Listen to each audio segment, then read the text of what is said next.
Can Japan shock the world by beating the Springboks again? That's our worst fear, isn't it? But today I'm going to give you a front row seat to why I think it won't happen, and why we can sleep soundly. Even though back in 2015, Steven Kitsoff didn't.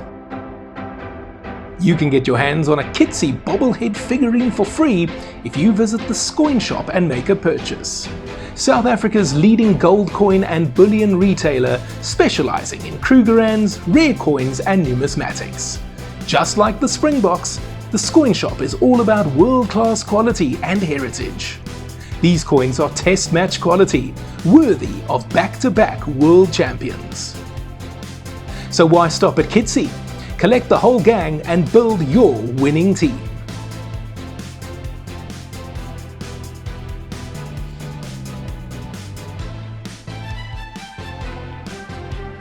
The Scoin shop has stores nationwide. Okay, so no spicy plum in 2025, but here is South Africa's side for Saturday at Wembley. Oxen Chair, Malcolm Marx and debutant Zachary Porthen are our front row. Erge Snyman and Loot de Jager are the locks, with captain Siya Kolisi, Franco Mostert and Jasper Visser completing the loose trio. In the backline, Kobus Reinach and Sasha Feinberg Ngome Zulu continue as the halfbacks. Damien Dialende and Jesse Creel are the centres, with Kirtley Arendse and Ethan Hooker on the wings. Nice to see Kirtley back, and then Cheslin Colby will start at fullback. Here's our bomb squad: Johan Grobbelaar, Gerard Steenekamp, Wilco Louw, Ruan Norkier, Andre Esterhuizen, Kwagga Smith, Grant Williams and Manie Lebok. Before I share my thoughts on what we've put out there, let's look at Japan's side.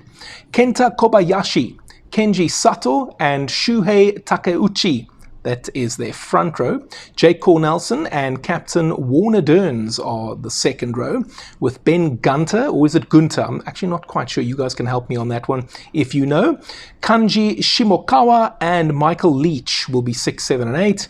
Shinobu Fujiwara and Seung-Sun Lee are the scrum half and fly half respectively. Lee is of South Korean heritage, actually. Born in Japan, but his family are originally from South Korea. Charlie Lawrence and Dylan Riley are the centres. Tomoki Asada and Kippei Ishida are on the wings, with Yoshitaka Yazaki at fullback. Their replacements are Shodai Hirao, Ryosuke Iwaihara and Keijiro Tamefusa, that's the front row contingent. Tyler Paul and Faulua Makisi complete the forward, so they're going 5-3. Kenta Fukuda, Sam Green and Tiernan Costley are those three. So I think the elephant in the room is Andre Esterhuizen, named as a forward among our replacements. We've seen Andre pack down in the scrum a few times already this season, and to be honest, I think it's the kind of thing that we can get away with against teams like Japan, with all due respect. He's clearly competent enough to pull it off, and it's an opportunity to gain more experience there.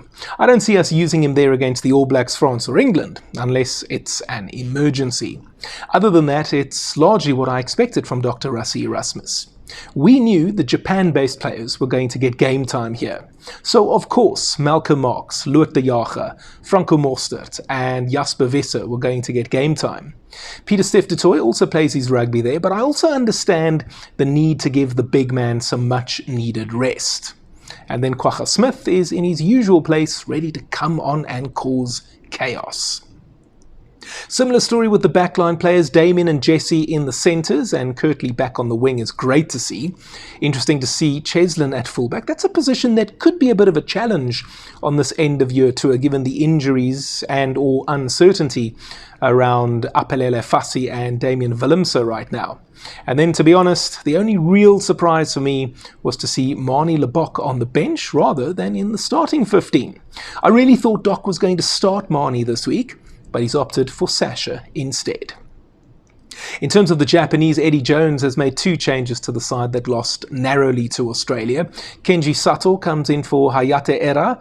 That's his first start, actually. And Charlie Lawrence replaces Shogo Nakano. I'm going to be very honest with you guys. I'm not overly familiar with this group of Brave Blossoms players. I'm not a big follower of Japan Rugby League 1, and I knew their 2019 side a lot better than this current crop. But according to Eddie, that could well be my downfall. Here's what Jones said. Well, I think this team's a better team than the 2015 team. I think they've got a potential to be better. So that gives us a fantastic chance. We're going there thinking we can win. That's the only thing we're thinking about. And South Africa are like everyone, you know. You get in their face, you put pressure on them, they can make mistakes. And that's what we intend to do. Wembley's a good stadium to do it, you know. Imagine beating South Africa again at Wembley. That would be iconic. That'd go up with a Coldplay concert. Yeah, it'd be one of the most iconic things to do. So it's a lot to look forward to for the boys. Every South African would shudder at the thought that Japan have a rugby team that is better than the one that beat the Springboks in 2015 in Brighton. But guys, let me settle the nerves. In 2019, they had a team that was better. That side got to the quarterfinals for the first time. They played some marvellous rugby, and we beat them. We beat them the way a boa constrictor kills its prey.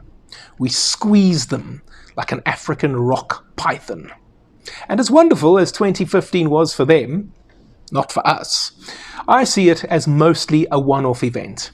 Yeah, the Japanese will continue to improve and one day beat us again, but then it won't be the shock that it was in 2015.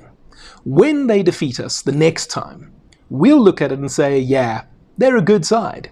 This was bound to happen at some point. But that point is not Saturday at Wembley. I saw them against the Wallabies. We just need to keep it tight and we'll win the day. Don't let the game get too loose. Not until we're in the lead. Australia allowed the Brave Blossoms back into the match. I don't think that we will make the same mistake. And yes, I think a lot of our boys might be a tad rusty, but I'm not sure they've made a wise choice by flying in from Japan on the Wednesday before the match. Yep, flying west doesn't mess with your body clock the way flying east does, but they still do need to acclimatise. And so for that reason, my prediction is South Africa 33, Japan 13. What do you think? Do you think I'm playing it too safe and we'll easily win by more, as in a lot more? Or do you think we are ripe for the taking here, because our boys have so many cobwebs and history is about to repeat itself? Let me know in the comment section down below. And while you're down there, may I also encourage you to sign up on my Patreon page. I'd love to do this full-time, guys, and go to Australia and cover the Rugby World Cup in 2027 for you from down under with daily coverage. If you sign up, you can get your name mentioned in my videos, you can get discounts on my soon-to-be-launched merchandise store, you can stand a chance to win the new Springbok jersey released earlier this year, and you can also stand a chance to win the soon-to-be-released James Small biography. By the way, I still have one more copy of the Eben Etzebeth autobiography to give away. I was given 3 copies for my loyal listeners or viewers. You can be one of them if you sign up as a patron. One of the other benefits, you might be able to have quarterly Zoom calls with me where we discuss Springbok players, matches and tactics. And you might even be able to get me to write an ebook for you on your favorite player. It starts from as little as $5 per month. That's US, not Namibian. And if that sounds like something you want to be a part of, then head on over to my Patreon page and sign up right now. The link is in the description area down below. And if you'd like a bit more information on exactly how it works, I also made a video for you here detailing everything you might want to know. If you're not yet ready to support me in that manner, you can also just crock roll the like button. You can subscribe to my channel if you haven't yet done so. Or you can check out this video where I count down the top 10 Rugby World Cup moments. Is Japan's win over us there? Click here to find out. And I'll see you next time.